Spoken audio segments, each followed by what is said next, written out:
tell me what part of it you are involved in.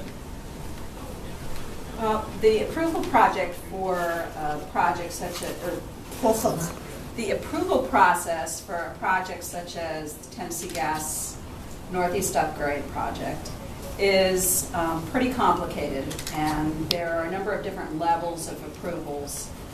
The commissioners have been getting involved in the FERC approval process, the Federal Energy Regulatory Commission, which has been going on for a couple of years now, since the initial pre-filing by Tennessee Gas Pipeline. The Conservation District has provided comments on the FERC environmental assessment for the project.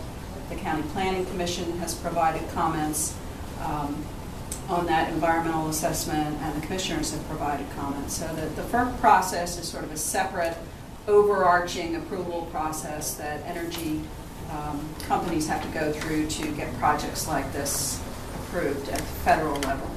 At the state level, there are a number of different permits that have to be approved prior to construction of the project. There's an erosion and sediment control permit that looks at the construction practices that are used and the protections that are necessary for water resources.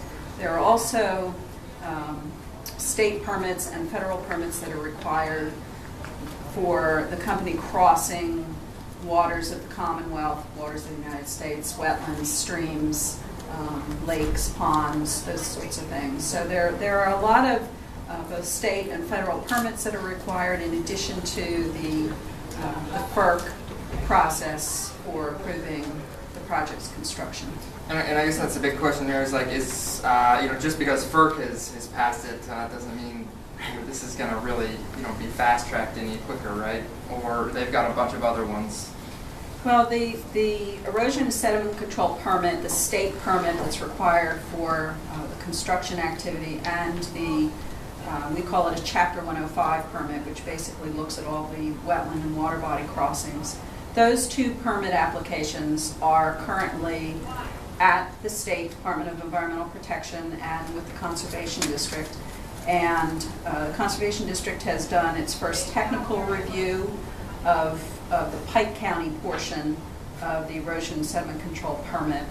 And we've been meeting fairly regularly with Tennessee Gas Pipeline officials, their consultants, and DEP to talk about some of our concerns and hopefully getting some of those items incorporated into the final permit for the project. And what's your biggest concern, I guess, that you've been talking to them about?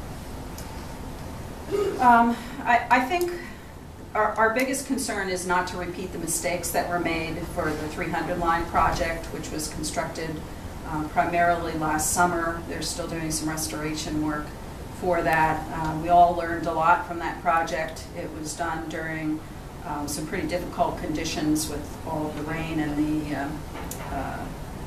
the storms that we had during last summer. So I think we all learned a lot from that, and in terms of how they construct the project, we've asked for a number of revisions to their construction plans. So I think we're getting some good response from Tennessee Gas on those issues. Probably one of the biggest issues that we're still talking about is how to minimize the overall footprint of the project, reduce the amount of earth disturbance, reduce the amount of deforestation, try to narrow the right-of-way widths in sensitive areas and stream corridors on steep slopes, near wetlands, those kinds of things. Our focus is trying to protect water resources. And in order to do that, we really need to look at those areas of the right-of-way that are tributary to those water resources and to try to minimize the time that those areas are disturbed and also speed up the revegetation of those areas and try to limit the removal of trees and other vegetation that keep those slopes stable and help protect the water quality and those water resources. Now, if they are approved, if this project still continues to be approved, is there anything you guys can do to slow it down, and would it be beneficial to slow it down at all? Why would you want to? if it was already approved? I don't think there's anything that we're going to do to slow this down. The company already has an in-service date, and once they have that in-service date in their heads, they pretty much move forward and do whatever they have to do to get their approvals. And I anticipate that that will happen on this project as well.